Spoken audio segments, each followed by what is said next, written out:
প্রাথমিক এবং উচ্চ প্রাথমিকের যে টেট পরীক্ষা মূলত কর্মরত শিক্ষক যারা আছেন এবং যাদের 1 সেপ্টেম্বর 2025-এর যে সুপ্রিম কোর্টের অর্ডার সেই অনুযায়ী টেট পরীক্ষা দেওয়ার একটা সম্ভাবনা তৈরি হয়েছে বা দিতে হবে বা পরবর্তী ক্ষেত্রে কী হয় সেটা আলাদা বিষয়।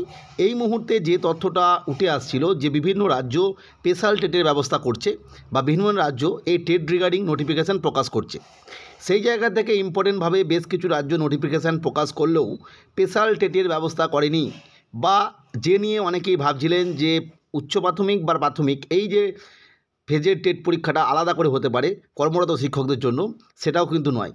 ফলে যে রাজ্য বর্তমানে এই টেটের নোটিফিকেশান প্রকাশ করেছে সেখানে আদৌ কী ছাড় দেওয়া হয়েছে, অর্থাৎ যারা কর্মরত শিক্ষক তাদের ক্ষেত্রে পরীক্ষাটা দেওয়ার জন্য কী ছাড় দেওয়া হয়েছে, কী সুযোগ দেওয়া হয়েছে বা আদৌ কোনো ছাড় দেওয়া হয়েছে কি না সেই নিয়ে ডিটেলসে আমরা আলোচনা করব।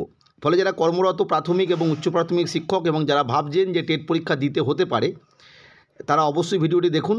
আর যারা ভাবছেন যে না রিভিউ পিটিশন বা অন্যান্য আইনি প্রক্রিয়ার মাধ্যমে এই বিষয়টা সমাধান হয়ে যাবে, তাদের ক্ষেত্রে ব্যাপারটা আলাদা। এরপর আমরা ডিটেলস নোটিফিকেশান থেকে দেখিয়ে দেবো যে অ্যাকচুয়ালি কিন্তু কোনো ছাড় দেওয়া হয়নি, স্পেশাল টেট বলে যেটা বলা হচ্ছে সেটা নয়। আমরা সরাসরি একটি টেটের নোটিফিকেশান দেখছি, এটা অন্ধ্রপ্রদেশ স্টেট এলিজিবিলিটি। মূলত এই নোটিফিকেশানটা প্রকাশ হয়েছে অক্টোবরে, 24শে অক্টোবর। তারা ইন সার্ভিসড যে টিচার তাদের জন্য কিন্তু একটা প্রভিশন রেখেছে টেট পরীক্ষা দেওয়ার জন্য এবং সেখানে উল্লেখ করেছে সেই বিষয়টা যে বিষয়ের তথ্যের উপর ভিত্তি করেই কিন্তু টেট পরীক্ষা দিতে হতে পারে।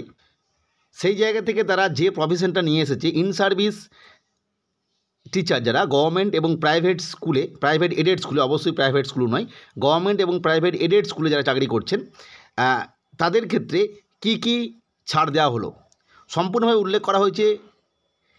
অন্ধ্রপ্রদেশ স্টেট রিক্রুটমেন্ট প্রসেস 2025-এর যে রুল, যেটা 23শে অক্টোবর প্রকাশিত হয়েছিল, সেই রুল অনুযায়ী সেই রুলের 5.1, 5.2, 5.3 এবং 5.4 এই চারটিতে শুধুমাত্র ছাড় দেওয়া হলো, আর কোনো কিছু ছাড় নেই। এই চারটি কী বিষয়, এখানে কি লেখা আছে সেটাও আমরা দেখিয়ে দেবো, তাহলে তো আপনারা বুঝতে পারবেন যে অ্যাকচুয়ালি কোনো ছাড় দেওয়া হচ্ছে কি না। এবং বলে রাখা ভালো, এই টেটটা কিন্তু শুধুমাত্র ইন সার্ভিস টেট নয়, সবাই সেই টেটের জন্য এলিজেবল এবং সেখানে ইন সার্ভিসটাও দিতে পারবেন। এরপরে আমরা ওই যে নোটিফিকেশানের কথা বললাম, অন্ধ্রপ্রদেশ স্টেট রিক্রুটমেন্ট প্রসেস 2025-এর রুলস, যেটা 23শে অক্টোবর প্রকাশিত হয়েছিল, জিও নাম্বার 36, সেখানে কিন্তু সম্পূর্ণভাবে 5 যে পয়েন্টটা সেটা কিন্তু eligibility criteria for candidates for appearing AP TET.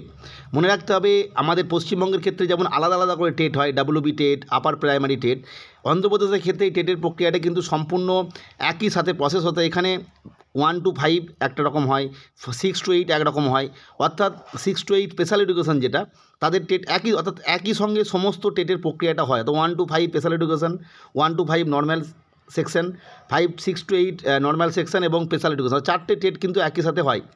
সেই জায়গায় এই নোটিফিকেশান আমাদের যেটা উল্লেখ করা হয়েছে 5.1, 2, 3, 4 তোমরা যদি দেখতে পাবে শুধুমাত্র মিনিমাম কোয়ালিফিকেশানের ক্ষেত্রে ছাড় দেওয়া হয়েছে।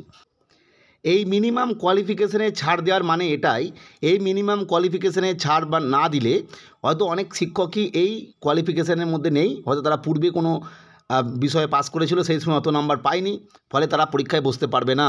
সেই জন্যই কিন্তু মিনিমাম কোয়ালিফিকেশানে ছাড় দেওয়া হয়েছে।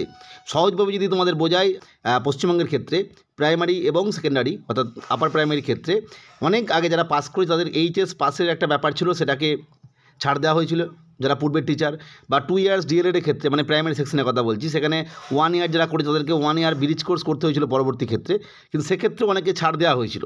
কিন্তু বর্তমান যে টেট এক্সাম হয় সেখানে কিন্তু 2 ইয়ার্স ডিএলএডই লেখা থাকে, ফলে সেই ক্ষেত্রে যদি ছাড় নেওয়া দেওয়া হয় তাহলে অনেক টিচার সেই রিক্রুটমেন্ট প্রসেসে আসতে পারবে না।